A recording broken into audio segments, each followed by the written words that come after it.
Hi అండి, good morning అండి. నేను మీ నారాయణ శిరీష 2981 అండి. నేనైతే లేచి పని అయితే చేస్తున్నానండి. మా అబ్బాయి అయితే లేచాడు. ఈ వీడియో అయితే చూసేయండి. మన వీడియోలు చేస్తున్నారు, ప్లీజ్ సబ్స్క్రైబ్ అండి. నేనైతే పొద్దున్నే లేచి పని అయితే చేస్తాను. ఈరోజు వీడియో వచ్చేసి మా పిల్లలు స్కూల్ నుంచి వచ్చేటప్పుడు తీసానండి. అదైతే చూసేయండి. ఇప్పుడైతే ఇల్లు ఊడుస్తున్నానండి. పొద్దున్నే మా అబ్బాయి అయితే లేచి ఆడుకుంటున్నాడు. మా ఇంటి దగ్గర అయితే పిచ్చుక గూడు పెట్టిందండి. ఈ వీడియోలో అయితే చూసేయండి. పనంతా అయిపోయిన తర్వాత చూపిస్తానండి ఏమేమి కూర చేస్తాను ఏంటని. పొద్దున్నే అన్నం కూర వండేసానండి. ఒకవైపు అయితే చట్నీ అవుతూ ఉందండి. ఇదైతే పల్లి చట్నీ అండి అవుతూ ఉంది. మీకు తెలుసు కదండి, మనదైతే చిన్న హోటల్ అని. పొద్దున్నే అయితే చట్నీ వేయాలి, లేచి ఒకదానమ్మట ఒకటి పని అయితే చేసేయాలండి. ఇల్లు ఉడిచి ఇల్లు తుడిచేస్తానండి. ఒకవైపు అయితే చట్నీ అవుతుంది. ఇంకా పని అయితే అయిపోయిందండి. టిఫిన్ పని కూడా అయిపోయింది. ఈరోజు కూర వచ్చి దోసకాయ టమాటా అని చెప్పాను కదండి. మధ్యాహ్నం అయితే అన్నం అయితే తింటున్నాను నేను.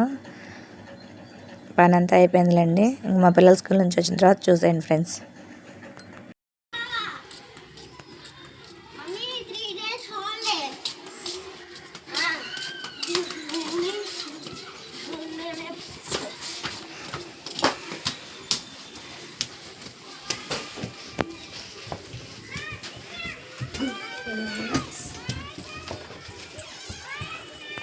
ఇక్కడైతే ఐస్ క్రీమ్ బండి అయితే వచ్చిందండి. మా పిల్లల స్కూల్ నుంచి వచ్చిన తర్వాత ఇంకా కొనిపెట్టమంటే కొనిపెట్టేశానండి. తింటున్నాము.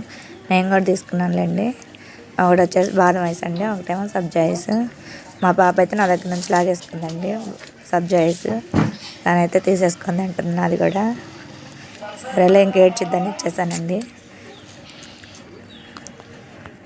ఇక్కడైతే పిచ్చుకు కూడా అయితే పెట్టిందండి. మా పిల్లలు పద్దాకలు దాని దగ్గర చూస్తూ ఉన్నారు. పిచ్చుకు వచ్చి తాపి కొంచెం పెడతా ఉంది. అదైతే అట్లా వైర్కి అయితే పిచ్చుకు కూడా అయితే పెట్టేసిందండి. మరి బాగుంది చూడటానికి ముచ్చటగా.